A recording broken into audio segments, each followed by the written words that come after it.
اچھا، کئی دفعہ ایسا ہوتا ہے کہ ہماری ہی کتابوں سے لے کر جو اسلام دشمن عناصر ہیں وہ اسلام پر اعتراضات کر دیتے ہیں، مواد بھی ہماری کتابوں سے لیتے ہیں، مفسرین کی کتابوں سے، شارحین کی کتابوں سے۔ کچھ روایات ایسی آ جاتی ہیں یا تو تفسیر کی کتابوں میں یا حدیث کی کتابوں میں، جس سے اسلام دشمن جو عناصر ہیں نا وہ بہت زیادہ اعتراضات کرتے ہیں۔ ایک واقعہ ہے، نبی علیہ الصلوۃ والسلام نے حضرت زینب سے نکاح کیا تھا، اور اس کی تفصیل روایتوں کے اندر یوں آ رہی ہے، جو مفسرین نے لکھی ہے وہ یوں ہے کہ نبی علیہ الصلوۃ والسلام ایک مرتبہ تشریف لے گئے تھے حضرت زید کے گھر پر، تو وہ نہیں تھے، حضرت زینب سامنے آ گئی تھی، تو نبی علیہ الصلوۃ والسلام کا دل ان کی طرف میلان کر گیا۔ تو پھر بعد میں واقعہ کچھ اس طریقے سے ہوا کہ حضرت زید کی حضرت زینب سے بن نہیں رہی تھی بات، انہوں نے آ کر ذکر بھی کیا کہ یہ معاملات ہیں، تو نبی علیہ الصلوۃ والسلام نے سکھایا بھی، لیکن بالآخر ہوا یہ کہ نبی علیہ الصلوۃ والسلام کا نکاح ان سے ہو گیا۔ اب یہاں سے اسلام دشمن جو ہیں وہ یہ اعتراض کرتے ہیں کہ کیا ایسے نبی ہیں، یہ تمہارے پروفٹ ہیں کہ اگر ایک صحابی ہے، ان کا کوئی جاننے والا ہے، چاہے منہ بولا بیٹا گئے، تو ان کی بیوی ان کو پسند آ گئی تو بالآخر ان کا نکاح بھی ہو گیا، تو یہ معاملات کیا ہماری کتابوں میں موجود ہیں؟ یہ اعتراض کرتے ہیں وہ، تو کیا ان کا یہ اعتراض درست ہے یا نہیں؟ دیکھیں، اعتراض جب انسان کرتا ہے تو مواد تو ملے گا، تو اعتراض ہوگا نا۔ مواد ملتا ہے ہماری کتابوں سے، تفسیر کی ہو یا احادیث جو روایات کی کتابیں ہیں، اس سے ایسا مواد مل جاتا ہے۔ دیکھنا یہ ہوتا ہے کہ اگر کوئی بات یا اگر کوئی قصہ ہماری کسی کتاب میں آ رہا ہے، اس قصے کو مقبول رکھا گیا ہے یا رد کر دیا گیا ہے، جو ایکسپرٹس تھے، جو محققین علماء گزرے ہیں، ان کے کیا کامنٹس تھے۔ کتابوں میں آ جانا صرف انف نہیں ہوتا، اس لیے کہ ہمارے لیے اللہ کی کتاب حجت ہے۔ صحیح۔ اس کے بعد کوئی بھی کتاب ہوگی وہ انسانوں کی کاوش ہوتی ہے، اس کے اندر غلطی کا امکان رہتا ہے، چاہے وہ حدیث کی کتاب ہو، چاہے وہ تفسیر کی کتاب۔ صحیح۔ اس لیے یاد رکھیے گا، جب بھی آپ تفسیر پڑھ رہے ہوں تو یہ ذہن میں ضرور رکھیے گا، یہ تفسیر ہے، یہ انسان کلام کر رہا ہے آپ سے۔ صحیح۔ اللہ کا کلام وہ ہے جو قرآن پاک کے اندر ہے، لہذا صحیح۔ تفسیر کرتے ہوئے غلطی ہو جانا یہ اللہ کے کلام کی غلطی نہیں ہوا کرتی ہے۔ یہ جو واقعہ آپ نے ذکر کیا ہے، بدقسمتی یہی ہے کہ بہت سے تفسیر ماضی میں تفسیر میں مفسرین یہ لکھ کے چلے گئے ہیں، اور اس سے استدلالات بھی وہ کرتے رہے ہیں، احکامات کا استنباط بھی وہ کرتے چلے گئے، لیکن محققین علماء کو دیکھیں گے، جیسے روح المعانی میں علامہ آلوسی رحمۃ اللہ تعالیٰ علیہ کو دیکھیں، محقق ابن عاشور کو آپ دیکھیں، محمد بن صالح عثیمین صاحب کو دیکھیں، اس کے علاوہ بھی ماضی میں بہت سے علماء گزرے ہیں، حال کے کئی علماء ہیں، صراحتاً ذکر کر کے گئے ہیں کہ یہ جو واقعہ بنایا گیا یہ ہر لحاظ سے رد ہو جاتا ہے۔ نمبر 1، قرآن پاک میں جس انداز میں اس واقعے کو ذکر کیا گیا، قرآن کے الفاظ ہی اس واقعے کو شرح بنانے کے لیے رد کر دیتے ہیں۔ اچھا۔ اور دوسری بات، اللہ کے نبی اور اللہ کے رسول صلی اللہ علیہ وسلم جن کے اخلاق کا اعلیٰ ہونا قرآن ذکر کرے، ہر وہ روایت جس کے اندر گرے اخلاق کی بات ہو، وہ روایت ثابت ہوتی ہی نہیں ہے، اس کو رد کر دیا جاتا ہے۔ صحیح۔ یعنی نہ اصول حدیث کے اگر ہم دیکھیں اس پر پوری اترتا ہوا یہ واقعہ ہے، نہ قرآن پاک کے الفاظ اس کو متحمل ہے، ہر لحاظ سے اس کو ہم رد کر دیں تو اچھا ہے۔ میں چند الفاظ پڑھ دیتا ہوں محمد بن صالح عثیمین صاحب کے، اسی آیت کی شرح میں وہ ذکر کرتے ہیں، ھذا الذی ذکرہ المؤلف ذکر عن بعض المفسرین من السلف والخلف، کہہ رہے ہیں بہت سے مفسرین نے یہ واقعہ ذکر کر دیا کہ اللہ کے نبی علیہ الصلوۃ والسلام کا محبت ہو گئی تھی حضرت زینب کو دیکھ کر، تو ایک محبت اور عشق کی کیفیت پیدا ہو گئی، اس پر یہ قرآن کی آیتیں نازل ہوئی تھیں۔ کہہ رہے ہیں واقعہ کئی مفسرین نے ذکر کیا ہے، لیکنہ کما قال ابن کثیر کہ اقوال ینبغی ان یضرب الانسان عنہا صفحہ، کہہ رہے ہیں لیکن محقق ابن کثیر نے بھی اچھی بات ذکر کی ہے کہ بالکل انسان ان واقع نقل بھی نہ کرے، یہ اتنا بھونڈا واقعہ ہے، نہ قرآن اس کی شرح بن سکتا ہے، اس واقعے سے نہ قرآن کی شرح کی جا سکتی ہے اور نہ یہ ثابت واقعہ ہے۔ کہہ رہے ہیں لِأَنَّهَا أَقْوَالٌ بَاطِلَةٌ لَا تَلِيقُ بِمَقَامِ النَّبِيِّ صلی اللہ علیہ وسلم، اس واقعے کے اندر آنے والے الفاظ رسول اللہ صلی اللہ علیہ وسلم کی شایان شان ہی نہیں ہے۔ کہہ رہے ہیں لِأَنَّ الْقِصَّةَ إِذَا قَرَأَهَا الْإِنسَانُ يَتَصَوَّرُ أَنَّ الرَّسُولَ كَانَ عَاشِقًا مِنَ الْعُشَاقِ، کہہ رہے ہیں اس واقعے کو گھڑنے والے نے نعوذ باللہ اللہ کے رسول صلی اللہ علیہ وسلم کو ایک عاشق مزاج بنا دیا، کہہ رہے ہیں وما اشبہ هذه القصہ الباطلہ بقصۃ داؤد، کہہ رہے ہیں یہی چیز اسرائیلی روایات میں ملتا جلتا قصہ حضرت داؤد علیہ السلام کے حوالے سے ملتا ہے۔ یا تو داؤد علیہ السلام کی نظر کسی عورت پہ پڑ گئی تو آپ کو اس سے محبت ہو گئی، پھر اس کو پانے کی تمنا ہوئی، یہاں تک کہ پا کے ہی رہے اور مختلف ہیلے کیے۔ کہہ رہے ہیں سیم یہی واقعہ جس طرح اسرائیلی دشمن جو تھے انہوں نے یہ واقعہ گھڑا اللہ کے نبیوں کے کریکٹر ایسیسینیشن کی، کہہ رہے ہیں اسی طریقے سے یہ واقعہ رکھ کر کے اسلام دشمن جو بھی تھا اس کے دل میں کیا تھا، اس نے نبی پاک علیہ السلام کی ذات مبارک کو ایک نشانہ بنایا ہے۔ اور ایک بہت اچھا جملہ انہوں نے ذکر کیا، هذه لو قال قائل انہا وقعت من احد السوق من الناس، کہہ رہے ہیں گلی محلے کے لڑکے سے بھی یہ حرکت ہوتی ہے تو اس کو بھی انسان بری نگاہ سے دیکھتا ہے کہ اس نے کتنا برا کام کیا ہے۔ کہہ رہے ہیں چے جائی کہ اللہ کے نبیوں میں سے کسی بھی مبارک مقدس نبی کے حوالے سے ایسا قصہ بنا دیا جائے۔ تو بالکل بہت سے علماء محققین گزرے ہیں جو شروع سے رد کرتے ہوئے آئے اس واقعے کو، یہ وجہ ہوتی ہے۔ تو کتاب میں آنا انف نہیں ہوتا، اس واقعے کو کیا قرآن پاک تصدیق کر رہا ہے، علماء محققین نے اس پر کیا کومنٹس کیے، یہ سب کچھ دیکھنا پڑتا ہے، یہ وجہ ہے۔ اچھا مسئلہ یہاں پر یہ آتا ہے کہ اگر آج کل کے ہم اردو مفسرین کو پڑھتے ہیں تو انہوں نے اس میں کچھ تعویل کرنے کی کوشش کی ہے، یعنی انہوں نے روایات کو برقرار رکھا گیا اور قرآن کی آیات سے کچھ ایسا معنی لے لیا ہے جس سے ایسا لگتا ہے کچھ روایت درست ہیں۔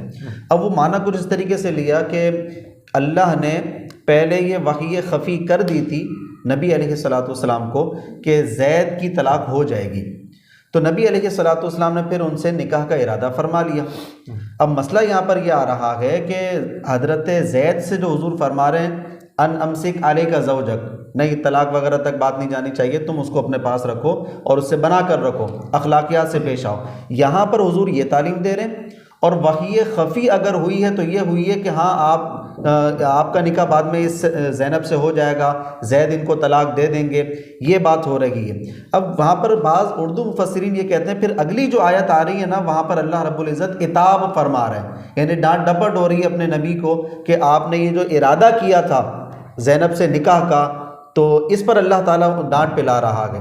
تو معاذ اللہ کیا یہ تفسیر بھی درست ہے؟ نہیں، یہ تفسیر بھی درست نہیں ہے۔ اصل میں ہوا یہ ہے کہ سب چیزیں دیکھنی پڑتی ہیں، یہ جو آیات ہیں یہ کیا کہنا چاہ رہی ہے، میں ابھی انشاءاللہ آپ کو وہ سمجھانے کی کوشش کرتا ہوں۔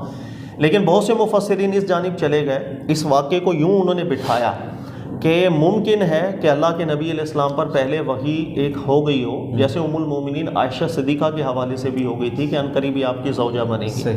اس طرح ممکن ہے تو زینب کے حوالے سے رضی اللہ تعالیٰ عنہ آپ کو مطلع فرما دیا ہو کہ ان سے آپ کا عنقریب نکاح ہوگا۔ اچھا اب کیا ہوا، حضرت زید کا رشتہ چونکہ بن نہیں رہا تھا، حضرت زید نے آ کر کے جب نبی علیہ الصلوۃ والسلام سے مشورہ لیا تو رسول اللہ صلی اللہ علیہ وسلم نے فرمایا کہ آپ اللہ کا خوف کریں اور اپنے رشتے کو نبھائیں، آپ پوری کوشش کریں اس رشتے کو نبھانے کے لیے۔ تو یہاں وہ یہ نتیجہ نکالتے ہیں کہ چونکہ اللہ نے آپ کو مطلع کر دیا تھا کہ آپ کا اب نکاح ان سے ہونے جا رہا ہے، لہذا یہ رشتہ اختتام کی طرف جائے گا، تو یہ مشورہ حضرت زید کو نہیں دینا چاہیے تھا کہ آپ اس رشتے کو نبھائیں اور آگے چلائیں۔ اللہ کی وحی سے یہ بات ٹکرانے لگ گئی، اس لیے وہ کہتے ہیں کہ اگلا جو جملہ آ رہا ہے کہ اللہ تعالیٰ نے ارشاد فرمایا وَتُخْفِي فِي نَفْسِكَ مَا اللَّهُ مُبْدِيهِ، کہ آپ جو اپنے مبارک دل میں بات چھپا رہے ہیں، جو اللہ نے پہلے وحی کی تھی کہ آپ کا ان سے نکاح ہو جائے گا، اللہ آپ اس کو ظاہر کرنا چاہ رہا ہے۔ وَتَخْشَى النَّاسَ، اور آپ شاید آپ کے دل میں لوگوں کا کوئی خوف آنے لگ گیا، وَاللَّهُ أَحَقُّ أَن تَخْشَىٰ، صرف اللہ ہی ہے جس سے خوف رکھا جائے۔ یہ جو جملہ ہے اس کو پھر عتاب سمجھ لیتے ہیں کہ اللہ کے نبی علیہ السلام پر یہ اللہ نے عتاب فرمایا۔ حضرت زید کو یہ کہنا کہ آپ رشتہ نبھاتے چلے جائیں، یہ جملہ نہیں کہنا چاہیے تھا، سکوت رکھتے نبی پاک علیہ السلام۔ تو وہ ان آیتوں کو اس طرح منطبق کرنے کی کوشش کرتے ہیں، اللہ تعالیٰ اجر عطا فرمائے، لیکن یہ درست تفسیر نہیں ہے، اس لیے کہ یہ آیت عتاب ہے ہی نہیں۔ اچھا، بہت سے مفسرین اس کو عتاب لکھ کر کے گئے ہیں، لیکن سب سے بہترین بات اس میں محمد طاہر بن عاشور ابن عاشور محقق ہے، تحریر میں ذکر کر کے گئے اور واضح دلائل انہوں نے قائم کی ہے کہ اس آیت کا عتاب کے ساتھ کوئی تعلق نہیں بنتا۔ اچھا، اس کا صحیح معنی کیا بنے گا؟ اگر یہ عتاب والا معنی بھی نہیں لے سکتے، روایت بھی نہیں لے سکتے، تو صحیح اور درست معنی کیا بنتا ہے؟ دیکھیں بہت آسان ہے، یہ اتنی آسان بات ہے کہ اصل میں قرآن پاک ایک صفت ہے مسانی ہونا، وہ ہر جگہ سے ایک اپنا ربط بناتا ہے، جس مقام پہ جو بات ذکر ہوتی ہے اسی کے سیاق و سباق سے بھی ایک ربط بناتا ہے۔ اس کے علاوہ یہ جو ٹاپک ذکر ہو رہا ہے، یہ ٹاپک دیگر مقامات میں کس انداز کے اندر آیا، اس کے ساتھ بھی قرآن اپنا ایک ربط بناتا ہے، اس ربط کے اندر بات سمجھ میں آ جاتی ہے۔ یہ آیت اس وقت بالکل سمجھ میں آ جائے گی جب انسان کا تھوڑا سا تصور ٹھیک ہو، قرآن پاک کو پڑھ کر اجتماعی تناظر میں اس کی کچھ بنیادیں ٹھیک ہوں تو بالکل منطبق آسانی سے ہو جاتا ہے۔ ذہن میں رکھیے گا، اللہ کے نبی صلی اللہ علیہ وسلم کو اللہ نے مبعوث فرمایا، منصب رسالت میں سے ایک منصب ہوتا ہے کہ اللہ کے نبی اپنے جب زمانے میں تشریف لاتے ہیں، اللہ کے رسول تشریف لاتے ہیں، تو اس زمانے میں جتنی بھی ایسی رسومات ہوتی ہیں جسے ہم کہتے ہیں جاہلیت کی رسومات، جو ہمارے جو قرآن اس کے مقاصد سے ٹکرانے والی رسومات، دین اسلام کے منافی رسومات، اللہ کے رسول کا یہ منصب ہوتا ہے کہ وہ ان رسومات کو ختم کرتے ہیں، خود ختم کرتے ہیں اور ایسا رواج ڈالتے ہیں جو ان رسومات کے بالکل خلاف ہوتا ہے۔ اللہ کے رسول صلی اللہ علیہ وآلہ وسلم کی سنتوں میں سے ایک سنت کا پہلو یہ ہوتا ہے کہ زمانہ جاہلیت کی رسومات کو ختم کر کے درست ایک رسم کے اوپر معاشرے کو کھڑا کر دینا۔ یہ بات ذہن میں بٹھائی، یہ ایک منصب ہے جس کو قرآن پاک نے دیگر جگہوں پر ذکر کیا ہے۔ جب یہ منصب آپ کو سمجھ میں ہوگا کہ جو رسم چل رہی ہے اس کو یکسر ختم کرنا اور اس کے مقابلے میں ٹھیک رسم کا اجرا کرنا، یہ منصب ہے اللہ کے رسول صلی اللہ علیہ وسلم کا۔ اب آپ کو بات سمجھ میں آئے گی، جس وقت سورہ احزاب شروع دیکھیں ہم، جیسی شروع ہوتی ہے سورہ احزاب، اللہ رب العزت نے ذکر کیا وَمَا جَعَلَ أَدْعِيَاءَكُمْ أَبْنَاءَكُمْ، کہ جو بھی تمہارے منہ بولے بیٹے ہیں، کسی کو بیٹا بولنے سے کوئی تمہارا سگا بیٹا نہیں بن جاتا۔ یہ زمانہ جاہلیت کی ایک رسم ہے جس کو آپ پہلے سمجھیں۔ زمانہ جاہلیت کے اندر ایک محکم رسم تھی کہ اگر آپ نے کسی کو منہ بولا بیٹا ڈکلیئر کر دیا، اس کے بعد اس کے لیے تمام وہ حقوق ثابت ہو جاتے ہیں جو سگے بیٹے کے ہوتے ہیں۔ مرنے کے بعد وراثت بھی اس کو ملے گی، اس کے علاوہ اس کی منکوحہ سے نکاح کرنے کی بھی اجازت نہیں ہے، تمام کے، اچھا یہاں تک کہ اس کا باپ کون ہے اس کے نام کے ساتھ لکھا جائے گا فلاں بن فلاں، یعنی اس کا نام جس نے منہ بولا بیٹا کہہ دیا۔ جو اس کا سگا باپ ہے اس کا نام بھی ساتھ نہیں لکھا جاتا۔ یہ رسم محکم تھی۔ اللہ کے نبی صلی اللہ علیہ وسلم نے حضرت زید کو منہ بولا بیٹا بنایا ہوا تھا، تو اسی رسم کے زمرے کے اندر زید بن محمد لوگ پکارتے بھی تھے، یہ محمد کے بیٹے ہیں۔ اچھا اب چونکہ حقیقی بیٹے نہیں، حقیقی بیٹا بھی نہیں، یہ حقیقی والد بھی نہیں، حقیقی والد وہی ہے، انہی کی وراثت ان کو ملنی بھی چاہیے۔ یہ حق تلفی ہوگی، میری وراثت کا حصہ ان کو ملے، اپنا نہ ملے، ہو سکتا ہے وہ کروڑوں میں ہو، یہاں پر چند ہزار ہو، تو حق تلفی ہو سکتی ہے۔ اللہ رب العزت نے اس حکم کو یکسر منسوخ کر دیا، اس رسم کو باطل قرار دے دیا اللہ رب العزت نے۔ کس انداز میں؟ اللہ فرماتے ہیں ما جعل ادعیاءکم ابناءکم، کہ جتنے بھی منہ بولے بیٹے ہیں اللہ تعالیٰ نے یہ کوئی سگے اولاد نہیں بن جاتے، یہ انہی کے ہی ہیں جن کے۔ آگے اللہ نے فرمایا ادعوہم لآبائہم، ان کو اپنے والد کے نام کے ساتھ ہی پکارو، جو ان کے حقیقی والد ہیں انہی کے نام کے ساتھ نسب اس کا دیا جائے۔ جس نے منہ بولا بیٹا کہہ دیا اس کو والد ڈکلیئر نہ کیا جائے۔ اس کے بعد اللہ تعالیٰ نے پھر تمام رسمیں ختم کر دیں۔ اللہ فرماتے ہیں فَإِن لَمْ تَعْلَمُوا آبَاءَهُمْ فَإِخْوَانُكُمْ فِي الدِّينِ، اگر ان کے والد کا نام معلوم بھی نہیں ہے تو ذہن میں رکھو کہ ان کی حیثیت اب ایک دینی بھائی کے طور پر ہے، بس ایک عام مسلمان دینی بھائی کے طور پر ہے۔ اللہ تعالیٰ نے وہ سارے کے سارے جو تصورات تھے زمانہ جاہلیت کے منہ بولے بیٹا بنانے کے زمرے میں، ان رسموں کو اللہ نے بالکل ختم کر دیا کہ کسی کو منہ بولا بیٹا یا بیٹی کہنے سے نہ وہ حقیقی بیٹی بن جائے گی، نہ نکاح کے مسائل آئیں گے کہ اس سے نکاح کرنا اب زندگی میں حرام ہے، نہ وراثت کی تقسیم، کچھ بھی نہیں ہوگا۔ اللہ نے سب ختم کر کے ایک درجہ دے دیا، جس طرح عام مسلمان ہے یہ بھی تمہارے اسی طرح کا ایک مسلمان ہے، دیٹس اٹ۔ یہ سب چیزیں ختم کر دیں، لیکن قرآن کی آیت نازل ہوئی۔ اب اللہ کے نبی صلی اللہ علیہ وآلہ وسلم نے عملی لحاظ سے اس رسم کو یکسر ختم کرنا تھا اور اس رسم کے مقابلے میں ایک ایسا اجرا کرنا تھا کہ تاکہ دوبارہ رسم بالکل کھڑی نہ ہو سکے۔ اس کے لیے رسول اللہ صلی اللہ علیہ وسلم پر کوئی وحی خفی نہیں ہوئی تھی۔ دیکھیں اگر ہم مانیں کہ اللہ کے نبی علیہ السلام پر وحی خفی ہوئی تھی تو اس کا ثبوت مجھے قرآن پاک سے چاہیے، یا اللہ کے نبی علیہ السلام خود بیان فرمائے۔ نہ قرآن میں موجود ہے کہ اللہ نے وحی خفی کی تھی، نہ رسول اللہ صلی اللہ علیہ وسلم نے کبھی ذکر فرمایا کہ ہم پر اس معاملے میں وحی خفی ہوئی تھی۔ تو میں اپنی طرف سے کیسے یہ جملے کہہ سکتا ہوں کہ وحی خفی ہوئی تھی؟ اپنی طرف سے یہ بڑی بات ہوتی ہے، آپ اللہ کی طرف ایک نسبت کر رہے ہیں۔ رسول اللہ صلی اللہ علیہ وسلم کا یہ اپنا اجتہاد تھا، ذہن میں رکھو۔ اور اجتہاد کیوں تھا؟ اس لیے کہ دیگر قرآن کی آیات میں اللہ تعالیٰ نے یہ منصب رسالت رکھا ہے کہ جو رسومات ہوتی ہیں ان کو عملی لحاظ سے یکسر کلا کما اس کا کرنا ہوتا ہے، یکسر طور پر۔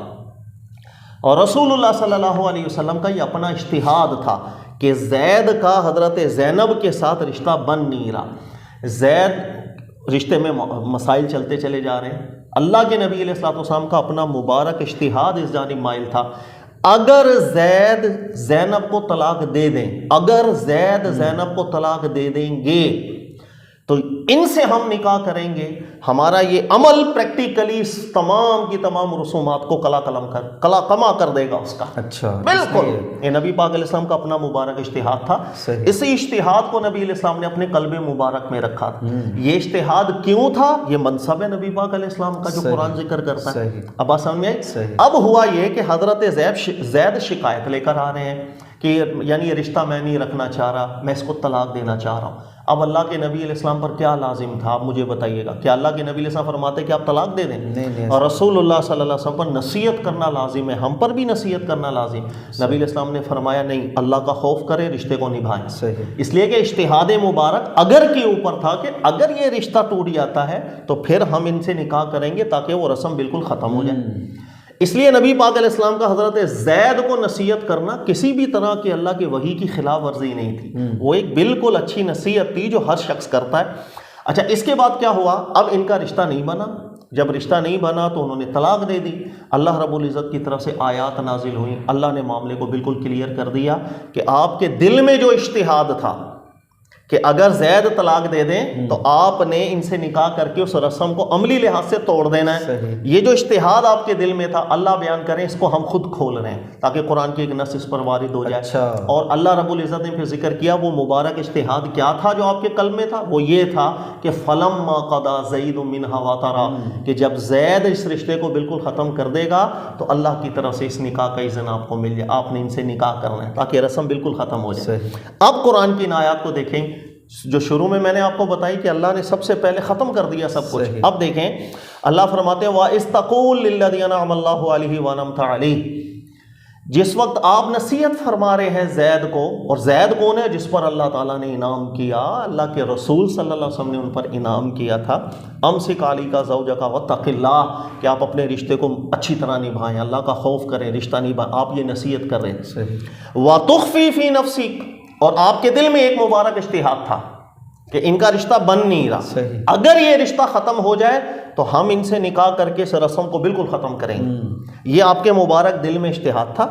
مَاللَّهُ مُبْدِيهُ، اس اجتہاد کو اللہ کھولنا چاہ رہے ہیں۔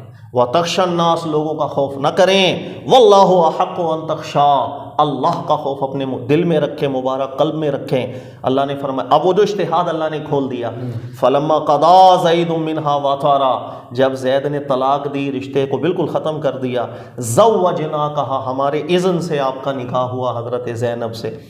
آگے علت بھی اللہ نے بیان کر دی کہ اس نکاح اور یہ جو اجتہاد تھا نبی علیہ السلام کا اور اللہ کا یہ جو حکم آیا ہے، اس کی علت کیا تھی؟ لِكَيْ لَا يَكُونَ عَلَى الْمُؤْمِنِينَ حَرَجٌ فِي أَزْوَاجِ أَدْعِيَائِهِمْ، تاکہ اب نکاح کے معاملے میں یہ جو رسم تھی زمانہ، یہ بالکل ختم ہو جائے اور لوگوں کے دلوں میں کوئی شک و شبہ باقی نہ رہے کہ جب رسول اللہ صلی اللہ علیہ وسلم نے نکاح کر لیا تو ہمارے لیے بھی ایسے نکاح بالکل جائز۔ اب وہ رسم بالکل ختم ہو گئی۔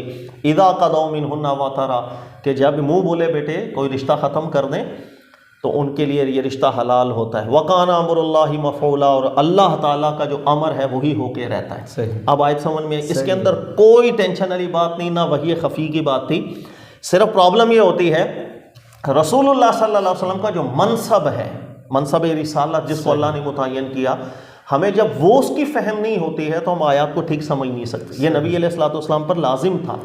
اگر قرآن کا یہ حکم نہ بھی ہوتا، یاد رکھیے گا، تو نبی علیہ السلام نے اپنے مبارک اجتہاد سے عمل یہی کرنا تھا، اس لیے کہ نبی علیہ السلام کا منصب ہے کہ آپ نے رسومات کو ختم کرنا ہوتا ہے۔ سر اب مسئلہ یہ ہے، ہر دفعہ کا میرا وہی سوال ہے، بہت سے لوگوں کے ذہن میں سوال آتا ہے، یہ باتیں پھر کتابوں میں آئیں کیوں؟ آ گئیں تو بعد میں صفائی کیوں نہیں کی جا رہی؟ دیکھیے صفائی یہی ہوتی ہے کہ رد کر دیا جائے اس بات کا، مزید صفائی کیسے کریں؟ کسی کی کتاب لکھی ہوئی ہے، میں اس میں جا کر کے ریموو تو کر نہیں سکتا۔ بھائی آج میرے سامنے ایک مفسر آ جائے، اس نے ایک کتاب لکھی ہے اور وہ کتاب اس کو چھاپ رہا ہے اور سیل کر رہا ہے، لوگ پڑھ رہے ہیں، مجھے اس میں غلطی پتہ چلے گی تو زیادہ سے زیادہ میں یہ بتا سکتا ہوں کہ بھائی یہاں پر فلاں اجتہادی خطا ہو گئی ہے، بھائی سے اللہ ان کو اجر دے، لیکن یہ بات غلط۔ میں یہ تو نہیں کر سکتا کہ ان کے گھر میں داخل ہو جاؤں اور ان سے وہ نسخہ چھینوں اور نسخے سے وہ عبارت مٹاؤں اور جہاں جہاں پرنٹ کر کے وہ کتابیں گئی ہیں وہاں ان کے گھروں میں داخل ہو جاؤ اور ان کے بھی وہ صفحے صاف کرو، یہ ہو نہیں سکتا۔ اس لیے یاد رکھیے گا کہ ہر کام آزمائش بنتا ہے، ہر کام آزمائش بنتا ہے۔ اس دنیا میں ہر چیز اس کی دو راہیں بن جائیں گی، ہدایت کی بھی اور گمراہی کی بھی، ہر چیز کے اندر۔ اللہ نے قرآن میں کیا ذکر کیا کہ لوگوں کو ہم نے رسول بھیجے، رسول آ کر کے حق واضح کر گئے علیہم السلام، کہہ رہے ہیں اس کے بعد لوگوں نے اختلافات شروع کر دیے۔ ایسا ہی ہے، یعنی حق واضح ہونے کے بعد ہونا یہ چاہیے تھا کہ لوگ اتباع کرتے، لوگ فالو کرتے، لیکن حق واضح ہونے کے بعد بعضوں نے فالو کرنا شروع کر دیا اور بعض لوگ ضد پر اڑ گئے اور ان کے لیے وہ گمراہی کا سبب بن گیا۔ تو حق اللہ کے رسول واضح کر رہے ہوں، اس وجہ سے بھی بعض لوگ ضد پر آ کر کے وہ گمراہ ہو جاتے ہیں۔ تو ہر چیز کے اندر دو شاخیں نکلتی ہیں، ہدایت کی بھی نکلتی ہے، گمراہی کی بھی نکلتی ہے۔ اسی طرح سے علماء نے جتنی کتابیں لکھی، حدیث پر لکھی، تفسیر پر لکھی، یہ ان کی بھی دو راہیں ہیں۔ اس کے اندر جہاں ان کی اعلیٰ تحقیقات ہیں، سبحان اللہ، لوگوں کے لیے ہدایت کا سامان ہے، لیکن جہاں اجتہادی خطا کر جائیں گے لوگوں کے لیے آزمائش بھی پیدا ہو جائے گی کہ اب وہ اس مفسر کو خدا تو نہیں سمجھ گئے کہ اس نے جو لکھا حرف آخر ہے، یا یہ حق کی اتباع کر۔ تو ہر مسلمان بھی یاد رکھیے گا ایک امتحان سے ہی گزر رہا ہوتا ہے کہ وہ حق کو فالو کرتا ہے یا علماء کو اس نے رب کا درجہ بنا دیا، جیسے یہ کام کیا تھا جو بنی اسرائیل کے لوگ تھے۔ اللہ قرآن میں فرماتے ہیں اتخذوا احبارہم ورہبانہم اربابا من دون اللہ، یہ بنی اسرائیل نے حرکت کی تھی کہ انہوں نے علماء کو رب کا درجہ دے دیا، وہ علماء کی باتوں کو بالکل ایسا قرآن کی بات سمجھنے لگ گئے، بلکہ ان کو بتا بھی دیا جاتا نا کہ بھی اللہ کا کلام کچھ اور کہہ رہے ہیں، یہاں غلطی لگ رہی ہے۔ وہ کہتے تھے نہیں، جو یہ کہہ رہا ہے وہ دین ہے، جو یہ کہہ رہا ہے وہ دین نہیں ہے۔